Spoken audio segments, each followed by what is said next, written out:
Evening, everyone. Welcome back again. Got another review of our great race weekend here at Bristol Motor, or there at Bristol Motor Speedway. Wish I could say here because that would have meant I was there, but great week of race weekend at Bristol. To me, is still bucket list number one on mine. I mean, I've been there, but it still sits on my bucket list pretty high, just due to the simple fact that there's just nothing like it on the track, on the circuit, as far as the track and the size and the loudness and the viewing from the stands, the two pit roads one on each side. So if you're sitting on the back stretch, normally you don't get to see anything that happens on pit road, but here half the field's in front of you, so works out for you. Just a quick sidebar real quick. I know I've mentioned it on a few of the other podcasts I've been on, following the hockey season real quick.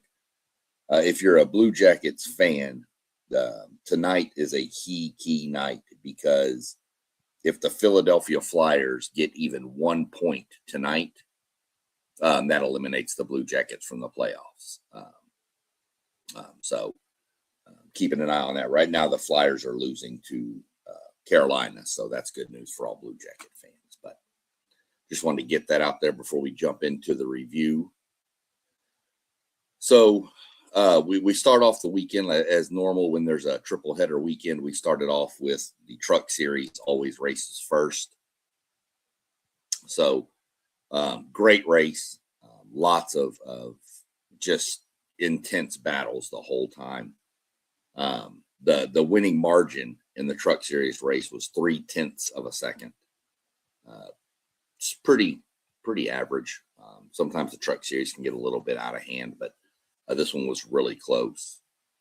I had mentioned earlier in the preview that this was going to be tough for the regulars in the Truck Series, because you had 7 drivers from the Cup Series racing in it. And of course, those are the best stock car drivers in the world. And of course, as would end, I mean, Christopher Bell, a Cup Series driver, wound up winning the race. Didn't lead all the laps, wasn't the most dominant truck. Again, it was probably Corey Heim. He was just he's so good in that truck.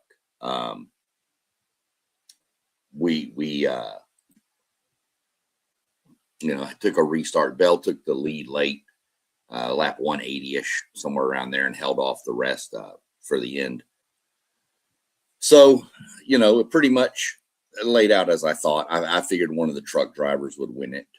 The Cup drivers dropping down, and I was right. 4 of the top 10 finishers, I'll go through those here in a minute, were all Cup Series drop down. So 40% of the top 10 came from the Cup Series. That's just kind of normal. So your top 10, before we get into the top 10, we'll go ahead and talk about the sad news for Corey Heim, who was racing for the Triple Truck Challenge, which on my preview I had said could be up to 600,000. I was wrong. It was a total of 500,000. Any driver that won one race, 150. If you won 2 races, you won 150. And if you won all 3, you won 500. Corey Heim was actually involved in an incident with Christian Eckes near the end there of the race, and he was wound up wrecked and out of the race, so he didn't get that. And nobody else got the other 50,000 because a Cup Series driver won it, and I'm pretty sure they're not eligible for these little challenges and stuff. Wouldn't be real fair for the guys that race the series all the time. So Corey Heim, as I mentioned, he was wrecked. He wound up finishing 30th.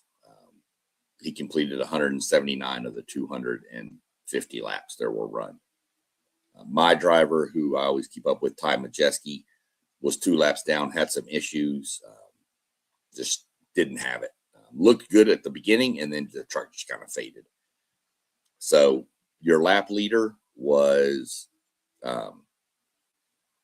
Wow, I didn't even realize that. Okay. Christian Eckes was the lap leader, led 132 of the 100 or 250 laps.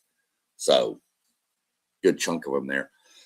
I said Corey Heim was the most dominant truck, but it's just he was just coming to the front all the time. So I guess he never really got the lead. I think he led 1 or 2 laps maybe, but he was just dominant. He was passing people left and right. So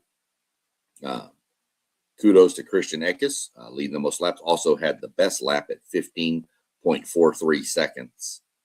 So that gets you an extra bonus point when you have the best lap. Run through the top 10 finishers. As I mentioned, Christopher Bell wins the race. First win in a truck since 2017. Chandler Smith comes in second. Gio Ruggiero third. Good run for Gio Ruggiero, finishing third. Ross Chastain, another Cup driver, fourth. Christian Eckes, Jake Garcia, Dawson Sutton. It's a really good run for Dawson Sutton. Kyle Busch, Cup Series driver, and Carson Hocevar, Cup Series driver. And then Brendan Butterbean. I don't want to say Butterball. That's turkey. Brendan Butterbean, Queen, finished 10th. So good run for the Dodge Ram. That's that new Dodge for Colleague Racing, bringing the Ram back into the Truck Series. So good run there by Brendan Queen and Dawson Sutton especially. That was really impressive. In the Truck Series, go look at our top 10 as we do every week. That's your cutoff for the playoffs or the chase, not the playoffs anymore. So Chandler Smith is sitting in first with 208 points, followed by Caden Honeycutt, Corey Heim, who, if you missed the preview, here's the little nugget on Corey Heim. He's third in the points. Everybody has raced 6 races in the Truck Series. Corey Heim's raced 4. Let that sink in. Yeah. 2 races less than everybody, and he is literally 4 points behind first place.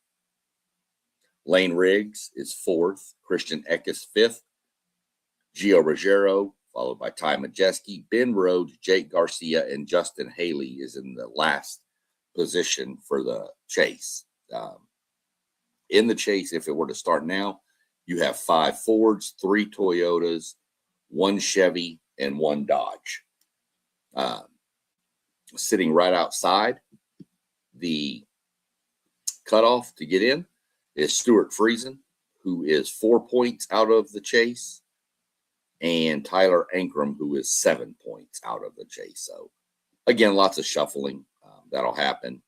I'm going to go find Dawson Sutton real quick and see what that did for him, for his points. As soon as I can find Dawson Sutton. Maybe it's time for glasses. This script is getting awfully small. Dawson Sutton moved up 6 positions with that finish. So really good finish for Dawson Sutton. Looking, going over there was your Truck Series standings. Jumping, or I guess shifting gears would be a better option. We'll look at the O'Reilly Auto Parts Series, if the computer will operate, which I'm not sure it's going to. Interesting. Well, I really want to look at this, but for some reason I can't. Let's try it this way. Got it.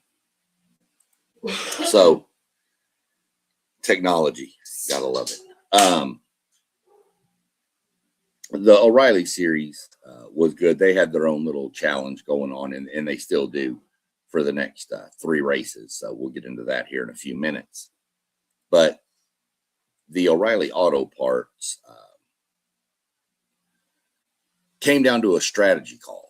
And I've always said my favorite crew chief in all of the NASCAR events is Rodney Childers. He used to be the crew chief for Kevin Harvick in the Cup Series. Won a championship with him. Is respected all around the garage. Got out of it. went over to, he's now in the O'Reilly series, just kind of tinkering. He took a year off, and now he's just kind of, somebody offered him, and he said yes, so here he is. And he's the crew chief on the number 1 car. No matter, they changed drivers in that car. So this week it was Connor Zilic who had dropped down. He's a Cup Series regular also. There was a couple of them in this. So this was a call. I mean, with 28 laps to go, there was a wreck, and all the leaders pitted. Kyle Larson, who was dominant. When I say dominant in this, he was. He led 230 of the 300 laps, which is norm for Kyle Larson. We'll get more into that when we get to the Cup Series. But Zilic was sitting there, and Rodney said, let's stay out. So they all came to get tires, and he stayed out. And again, it takes some guts to make a call like that, knowing these guys are on fresh tires. They're going to be flying through the field. But he was good enough, wound up holding them off. And, that's just kind of, the way that one played out was it took a strategy call. Kyle Larson by far should have won this race. There's not even a question about it. 230 laps led. The most laps led after him was William Sawalich, who led 27. So 203 more laps than the closest competitor in laps led is insane. But again, if you follow it, you'll see NASCAR. You'll know Kyle Larson does that quite often. Fastest lap here was turned by Brent Cruz, the kid who just turned 18 years old a couple of weeks ago. Ran a 16.01. I still find it odd that the trucks go faster around there than the second level of NASCAR. I just find it weird, but it is what it is with that, I guess. So, Connor Zilic pulled off his first win on a short track. He's really, really, really good on the road courses. So somebody to watch when those start creeping up for sure. Looking at your top 10, Connor Zilic, Kyle Larson, both Cup Series drop downs. Brent Cruz third, Justin Allgaier fourth. Get more on Justin Allgaier here in a minute. Carson Kvapil fifth, Sheldon Creed, William Sawalich, Corey Day, Parker Retzloff, and Taylor Gray rounded out your top 10. Getting more into what we had talked about with the Dash for Cash right here. That's the O'Reilly Series challenge in season. The Triple Truck Challenge is now over for the Truck Series. Now we're getting into, we've got the Dash for Cash for a couple more weeks. And then a few weeks after that, the Cup Series will break out theirs, which is the in-season bracket challenge. We'll have more of that coming up as we get closer to it. So the Dash for Cash, if you missed the preview, is when they raced the race before Bristol. That was the qualifier. The top 4 finishers from the previous race became eligible for the Dash for Cash, which is $100,000 to the winner. Now, you don't have to win the race. You just have to beat the other competitors, the other 3 that are in the Dash. And then it resets every week. So this week we had the set of drivers, and next week we'll have a different set of drivers at Kansas, which will be for another $100,000. And as I mentioned, Justin Allgaier, more on him. He was one of the qualifiers. He finished 4th ahead of the rest of them. So he is automatically eligible for next week's. That is the 8th one of those he's won. He's won an extra $800,000 since the inception of this challenge. And to be honest with you, with him in it next week and probably the week after and the week after, I wouldn't be surprised if he gets that smooth 1 million number. He's just that good. So when you look at the results, Obviously, Connor Zilic and Kyle Larson are not eligible for this Dash for Cash because they're Cup Series guys. So it goes to your top 4 finishers, which is Brent Cruz, Justin Allgaier, Carson Kvapil, and Sheldon Creed would be the 4 that are eligible next week in Kansas. So out of those in Kansas, I mean, Allgaier would be who I'd go with, but we'll get to that in the preview. But Kansas is a fun racetrack, so we'll see what happens there. That track can be great, and that track can jump up and bite you pretty quick. I've seen some things go on there, but again, that'll come out on our preview of Kansas. So, that's where we sit with that. So Justin Allgaier won the Dash for Cash. Brent Cruz, Justin Allgaier, Carson Kvapil, and Sheldon Creed will be racing next week at Kansas. When you go take a look at your standings in the O'Reilly's Auto Parts Series, we're going to look at the top 12 here again, because that's how many make the chase. No doubt, if you followed along, Justin Allgaier, he's first, and he's first by a long way. 130-point lead over second place Sheldon Creed. So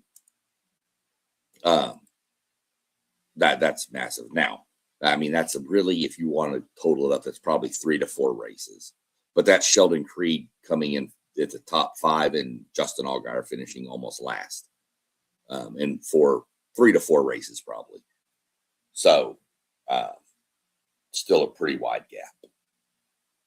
Won't say he's a lock for the chase yet, but he's close. So Sheldon Creed sits in second, followed by Jesse Love, Corey Day, Carson Kvapil. Love that kid too. He's young and he's good.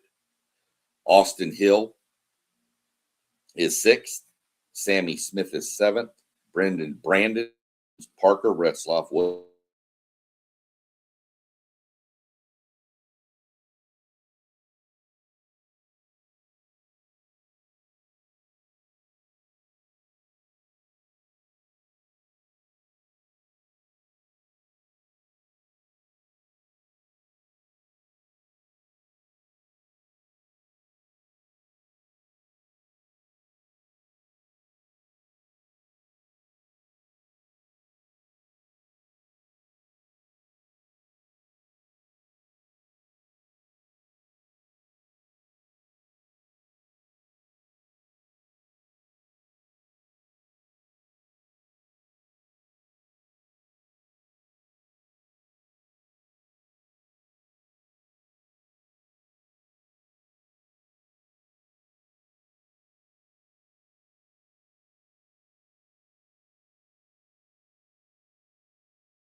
Okay, well, we're back. Apparently my internet went out for a few minutes. I don't know if the wind outside has got something, so whatever, but we're back.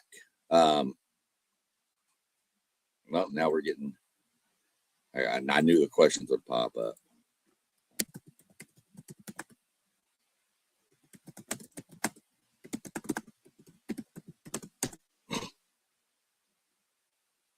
So I appreciate you tuning in, Sean, and checking in and making sure I'm okay. Yeah, no, we're alive. I didn't get mugged or taken out from behind or something. So I would hope y'all would yell if y'all saw somebody sneaking up behind me. But yeah, internet went down. Gotta love it. Like I said, technology. Let's go back up here where we were. So let me think where I was. The Dash for Cash. Oh, we're talking about Corey, Brent Cruz. and why he only has 5 starts versus 9 with the others. So you have to be 18 to race on certain tracks in NASCAR. And he was only 17 at the start of the season. So he couldn't race some of the races. But I think he had to be 18. You can't race anything over or a mile and a half or over a mile, 1.3 miles.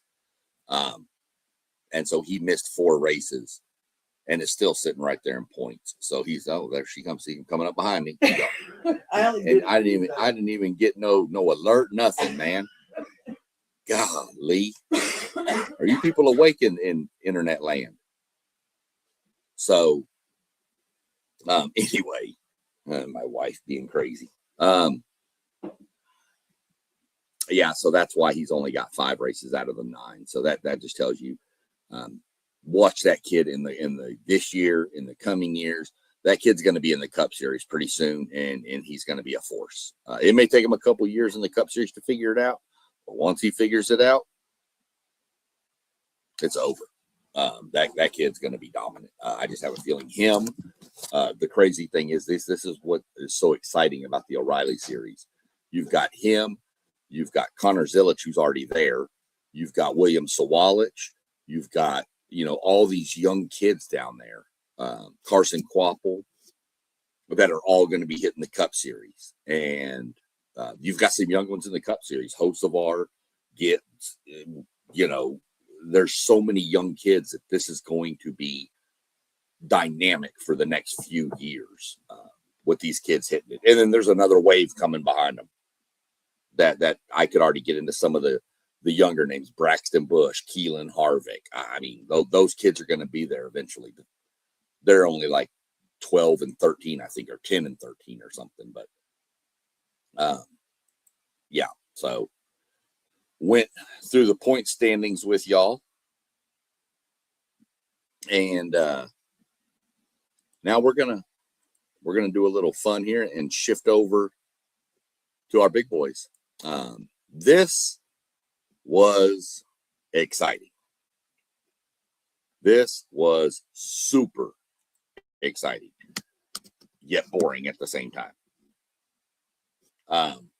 And I say that because there was passes going on all around the track at all times.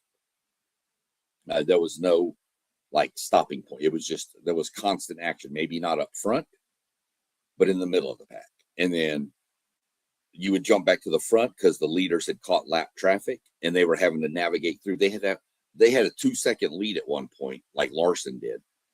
And the next thing you know, he gets in traffic and all of a sudden here comes Ryan Blaney and he's cut a 2-second lead down to about 0.5 of a second in 5 laps. It just goes that fast. So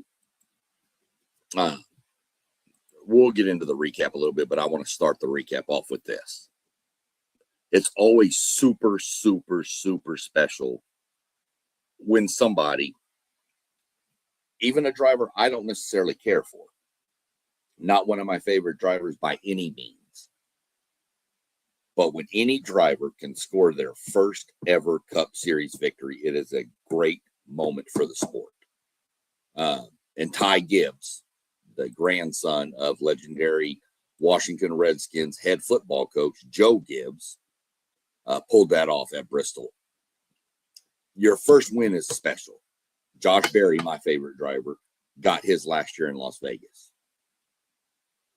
Ty Gibbs got his at Bristol. I'm not saying one is better than the other, but Bristol, outside of Daytona, the Daytona 500 being your first race win, would probably be second on a lot of drivers' lists. Bristol's just Bristol, and the drivers know it. They love it.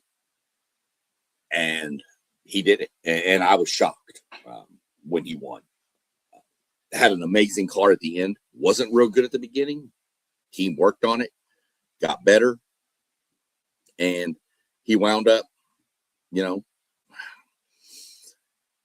just say there had to be a clinch factor in his car. Some of you will get that. Some of you are going to go look it up.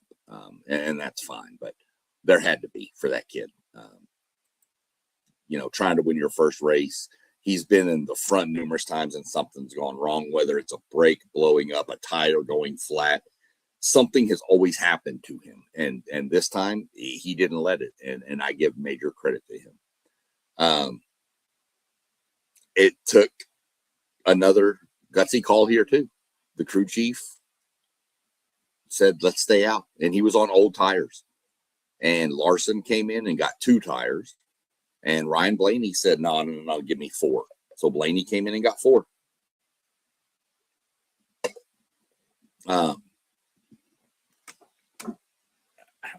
How he held him off, I don't know. I really don't. He won the race by 6, if you want to round up, 6 100ths of a second. That was between first and second place. So think about how quick that is. That's pretty insane. But shout out, he won it. He only led the final 25 laps of the race too. It's not like he dominated. Kyle Larson dominated. Kyle Larson flat out. Kyle Larson and Ryan Blaney were the by far the best 2. Easy. Larson, there was a 500 lap race. Larson led 284 of them. So well over half of them. Blaney wound up winning. I think Blaney led like 100 and something. Yeah, 190. So that's, what is that? 474. Ty led 25. So who led 1? Chase Elliott led 6. Yeah, that was it. Those are the only leaders of the race. So your top 10 finishers in the Cup Series were Ty Gibbs, Ryan Blaney, Kyle Larson, Tyler Reddick, still continuing his strong run to the season. Chase Briscoe's rebounding well after his disaster to start. Todd Gilliland finished 6th. Great finish for Todd Gilliland. Joey Logano, 7. Ryan Preece, 8. Denny Hamlin, 9. Carson Hocevar was 10. So, pretty good mix. You had 1, 2, 3, 4 Toyotas, 2 Chevys, and 4 Fords in the top 10. So, decent mix. I like to see it when it's spread about all the manufacturers. Your fastest lap was Ryan Blaney at 15.55. The next, just to put it in perspective how fast that is, the next closest fastest lap was, Kyle Larson ran a 15.72. Let's see, anybody else get close to that? Oh, Ross Chastain ran a 15.70. Let's see, anybody beat that? Nope. So he was pretty much 0.2 faster than the nearest fast lap. Ryan Blaney's car was on rails. It was so good. Blaney has got to get the pit crew fixed. That car probably should have won 4 or 5 races this year. But the pit crew, every time he comes in, he'll come in first, leave 4th or 5th every time. He's just, the one race he won, he overcame the pit crew in Phoenix. He had to go to the back twice because of loose wheels. He had to stop and get loose wheels put on tighter. So he lost all of his track position and still drove all the way through. That car has by far been the fastest car on the circuit all year. And it's not close. But again, NASCAR is a team sport. This is not a individual sport. So it takes a whole team. And anybody that's tuned in right now, if you were watching earlier when the internet cut out, if you will tell me where it cut out or what's the last thing that you saw before I came back on, I will go back and try to catch up at the end of this. I know it'll be a little out of order, but I'll try to get all the information that y'all might have missed out to y'all. Going to look at the point standings, heading over to Kansas this coming week. Tyler Reddick was leading these things by like 150 points earlier. Ryan Blaney is coming on. He's now cut the lead to 62 points for the overall points lead for the regular season, which again is 26 races. And we're going to look at the top 16. That's who makes the chase in the Cup Series. I've already mentioned Tyler Reddick, Ryan Blaney. You got Denny Hamlin, Ty Gibbs, Chase Elliott, Kyle Larson, William Byron, Bubba Wallace, Christopher Bell, Chris Buescher, Brad Keselowski, Joey Logano, Carson Hocevar, Ryan Preece, Daniel Suarez, and the last person in right now is Shane Van Gisbergen. Shane is not known as an oval type. He's getting better on him. He is more of a road course guy. He won 5 of the 6 road courses last year. So Shane is going to be a force coming up with the road courses that are still ahead. So I expect him to climb up a little bit. He just has to hold on through the oval parts. That's really what he needs to do. He needs to be close going to the road courses. The people right outside of the playoffs, Chase Briscoe is 1 point out. Austin Cindric is 5 points out. We'll go Michael McDowell is 6 points out. And then AJ Allmendinger is, 21 points out. So that's your top 20 in standings. But the top 16 make the chase. My driver had a good start to the race. He got stage points in the first stage and second stage, and then got involved in an incident with a driver who I question why he's even still got a ride, but that's a whole different subject, and I'm not going to call out any names. If you watch the race, you'll figure out who it is. The bad thing is the driver that caused the incident is the driver that drives the number of my favorite driver's car back in the day. So, if you know my favorite driver is Kevin Harvick and what number he used to be, the 4, then you can figure out who that was. So, cost him. He wound up 15 laps down. Luckily, he got the stage points to kind of salvage and kept his position at 25. He's 49 points out of a playoff spot. That still is. There's only 8 races been run out of 26. So there's still time. He can still make a run. And you've got some more short tracks coming up and some drafting tracks that Team Penske / the Wood Brothers seem to do really well in. So that's really all we got for the recap here. We'll go real quick, a quick teaser. Probably going to wind up going with a review or preview Friday. It'll probably, I don't know what time yet. Let me see if they've got the weekend schedule up so I can see. Because I don't like to go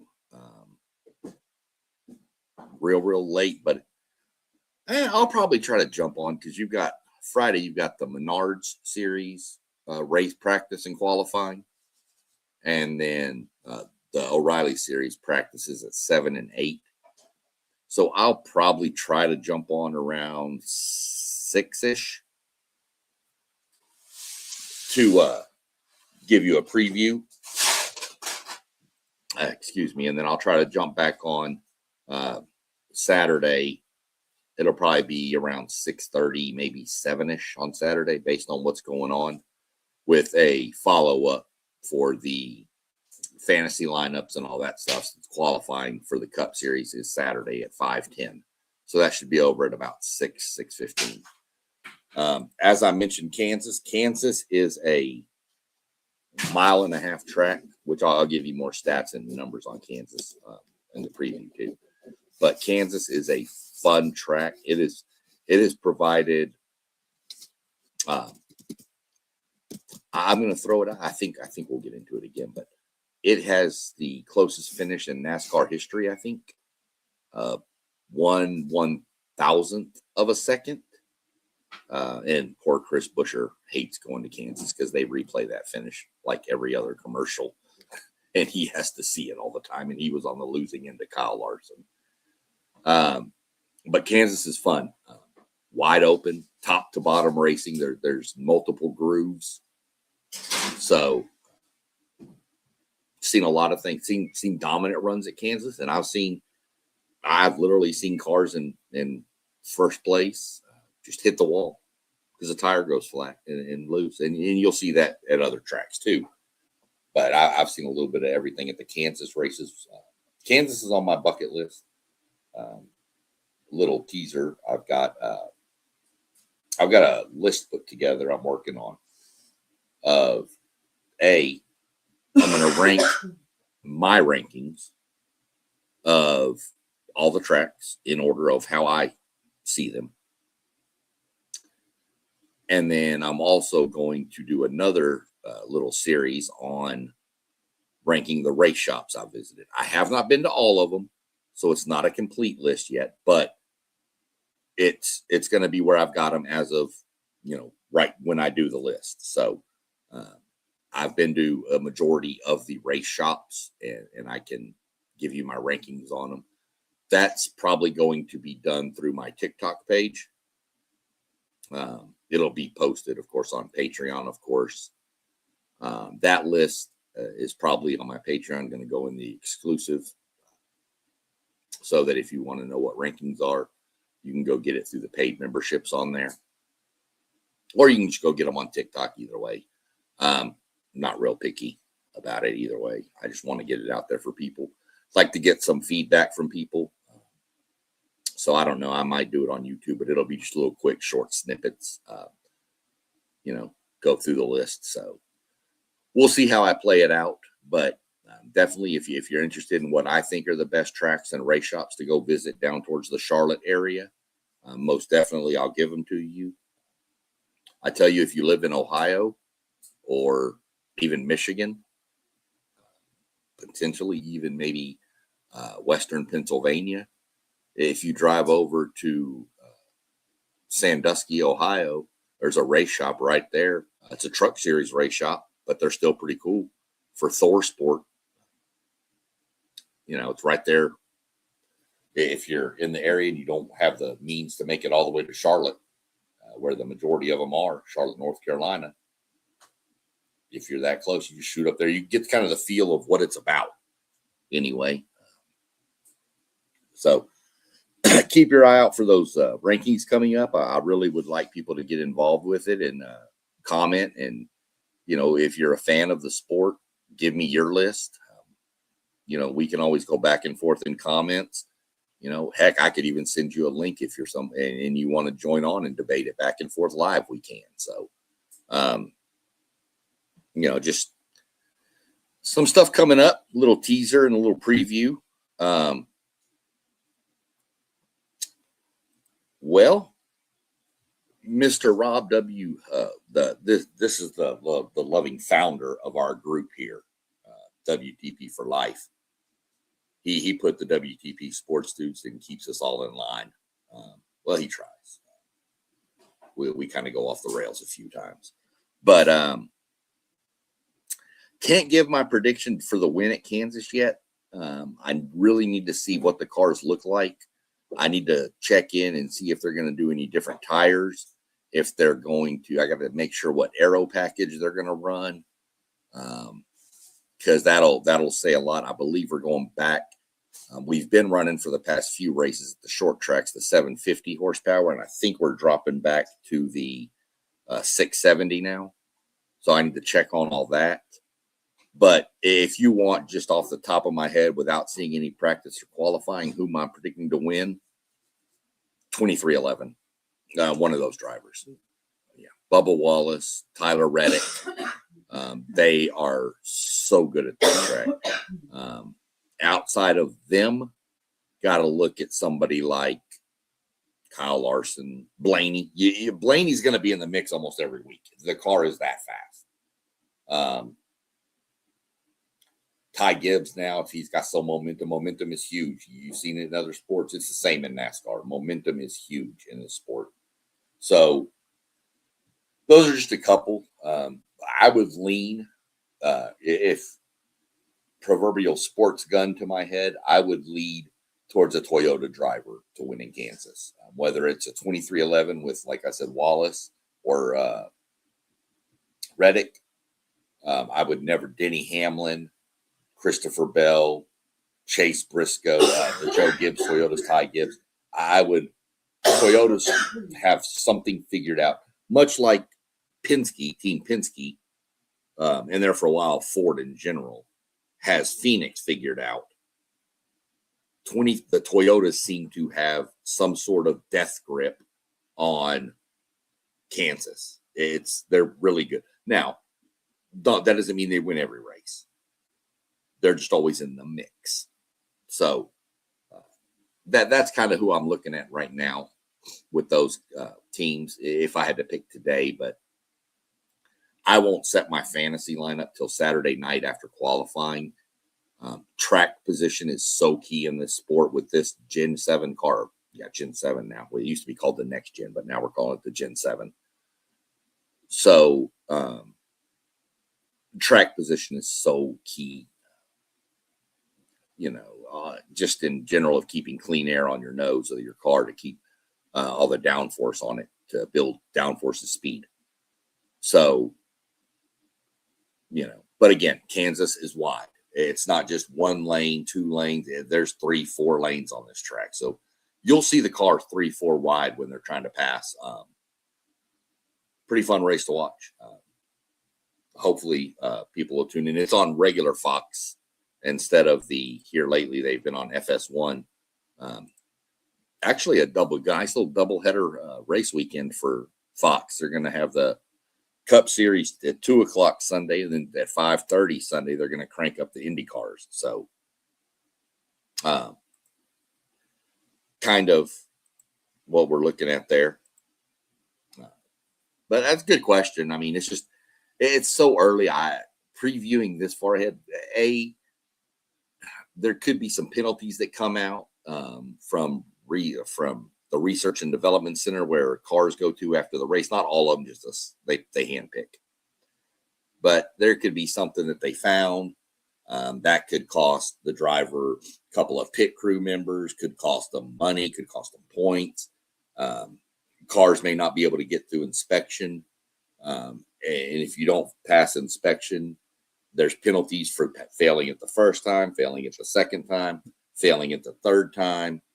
There's so many different penalties that could come up that could, if you don't pass qualifying, let's just say, or you fail inspection, but you get it passed on like the 4th time, then you may go out and qualify first, but because you failed inspection 3 times, you have to start at the back.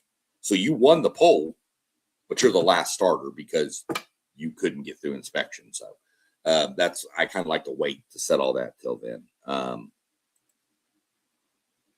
Another good question. Do tracks stay the same every year, or do they change the track like golf courses? No. The rotation of tracks is pretty much the same. The order is different. They go to the same tracks. Sometimes they add one. Sometimes they take away one. Like last year we raced at the Chicago Street Course. Now this year we're racing in San Diego. They added a race in with Chicagoland is coming back. I can't remember what track lost our date. They took a date away from it. I can't remember exactly, to be honest. But one track went to one race,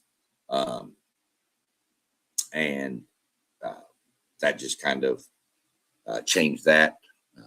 Or one track just didn't come back this year. The tracks are pretty much the same every year. You can know you're going to go Daytona, Talladega, Bristol.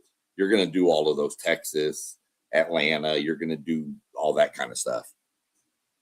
But the order of them will change up. And as far as the tracks changing, like if you mentioned like golf courses, like they move the hole around every round where they put the hole on the green. No, but yes. They don't change them, but the tracks change themselves. And what I mean by that is tracks will go through wear and tear from being raced on, but they also, not only do they have the racing the cars that are messing up the track, not messing it up, but changing the track, but you also have weather, rain, snow, ice, extreme heat. These are all things that lead to the racetrack changing. We've seen races at Bristol Motor Speedway where they had to change tires every like 25 to 30 laps because the tires were wearing out. And then the same year, they went to Bristol, but the weather was different, and Kyle Larson just destroyed everybody. That's the race I was at. But the spring race, they couldn't make 25, 30 laps. Eventually, your veteran drivers figured out how to slow down and save their tires more. But when tracks also go through, they'll do a repave. They'll come in and lay fresh asphalt down. And to be honest with you, it sucks when they do it. It makes the racing worse because it makes it pretty much a one groove racetrack at that point. I know that's hard to fathom, that how can putting more asphalt down make it worse? But for a race car, it does. A lot of times it makes it more of a one lane race, and it can take 3-4 years. Texas went through it. Texas was one of the best racetracks on the circuit, and they did some changes to the track, changed some banking, changed some, repaved all this stuff, and Texas became terrible. It was almost unwatchable. It was so boring. But because of the heat and the wear and tear, it's starting to come around. And last year's Texas race was actually pretty good. So I'm expecting this year's Texas race to be even better. Some of the tracks, if it's getting to where the outer lane is more dominant, NASCAR will come in and put what they call like PJ1, which is a traction compound, on the bottom of the racetrack to help the cars get traction on the bottom to go faster. So there's a lot that goes into a racetrack changing, so to speak. The only tracks NASCAR can really, really change themselves would be the road courses. And they can either say, we're going to make like COTA, for example, Circuit of the Americas down in Austin. The first couple of years, they ran what they call the long course. Well, they realized that this was getting really bad for fans because when there was a caution, it was taking like 7 minutes to do a caution lap because it was such a long course. So what they did was they just put barricades up and cut off part of the course. And they went from like a 3.5 mile track to like a 2.3. Don't get me on the exact distances that it is now and what it was, but somewhere in that range. So it went from this massively long track down to this much, much shorter track, which puts the cars in front of the fans a lot more, which is why you go to a race. And it makes the caution laps less. Once you go under caution and the cars come in and do their pit stops and get their fuel and their tires, you don't want to ride around for 15 more minutes trying to complete the caution laps to get everybody lined back up right. You want to be able to get done, because under caution, you're still counting laps. So it's not like the lap count stops. You still get to count laps. So you're just losing laps and you're losing valuable race time. So that NASCAR can change the road courses and stuff like that by just shortening. Sometimes they'll lengthen it if they think the race is getting too quick. That was an issue with Watkins Glen up in New York a couple of years ago. There was no cautions in the race at all. They decided that they weren't going to stop what they do now when they have the end of the stage in the regular tracks. They stop after stage one with a caution, and everybody can come in and do what they want. Then they do it again at the end of stage 2, and they reset the field and start over. Well, they tried not to do it at a couple of the road courses a couple of years ago, and the races were over in like literally an hour and 45 minutes. And people were like, what are we doing? And even the, television had to be a little upset with it, because television pays for like these 4-hour windows to broadcast, and the race is over in under 2, and they have to try to fill that gap. I'm a huge NASCAR fan. I am not going to sit and watch a 2-hour post-race show. I'll watch a little bit for some of the interviews. I am not going to watch 2 hours of them just talking to people. I'm just not going to do it. And so that hurts your ratings with the broadcasters. So NASCAR implemented that they would stop at the stage breaks at the road courses, and that's gotten them closer back to that 2.5-hour window. So it works out well for everybody at that. So you can, then they only have to fill that like 30 minutes of window. So good questions though. Again, tune in Saturday evening, or if you can't watch live on Saturday evening, tune in Sunday morning and catch the replay. Not tune in, but go look it up and get the replay, because as long as you have your fantasy roster set by the time the green flag stops, you can get your points in the fan app. So as long as you watch it in the morning, get up in the morning, catch the WTP Sports Dude Sunday show, and catch the Saturday show too in the morning, by the way, and catch the Sunday show. And then after the Sunday show, hey, let me flip over, go look at that goofy SEC Sean dude and see what he's got going for his fantasy routine this week, so I can set mine up. Other than that, not a whole lot going on. I have a lot going on in my sports world, but we won't get into that right now. So see if we can give a quick update to all the fans of the Blue Jackets. Let's see where we're sitting. It's not a good start for my Dallas Stars. 0-3 at the end of the first. Well, we've already clinched second in the division, so we're good. It's 2-2. Hurricanes and Flyers. That's bad news for Blue Jacket fans. We need the Hurricanes to win this in regulation. If it goes to any kind of overtime, even if the Flyers lose in overtime, they still get 1 point, and that will eliminate the Blue Jackets from the playoffs. So keeping an eye on that. Other than that, no other questions popping in, I see. I hope everybody has a good evening. Y'all look down below, WTP for Life, Level Up Sports 10, Parlay Poe of the Blitzburg podcast, who I believe is Sean-C7G, is Parlay Poe. Postgame 86, that's his podcast, Postgame with Postgame 86. City League TV on Facebook, does a lot for the kids. One Take Zayed is on here. He normally hosts Sundays. Sometimes he's on, he does Saturday shows too, which are really good. He's really good. He's big. I made the comment the other day, what are we going to watch till football season starts? And he said, football season's already started. So that tells you where he lies. We got a show coming up tomorrow night. I'm pretty sure. Don't know if I'm going to host it yet or not. I'll look and see what kind of topics I can come up with if I need to. Probably going to be a lot of baseball, hockey talk, stuff like that. Just some random sports, pretty much. Yeah, just some random sports stuff for tomorrow.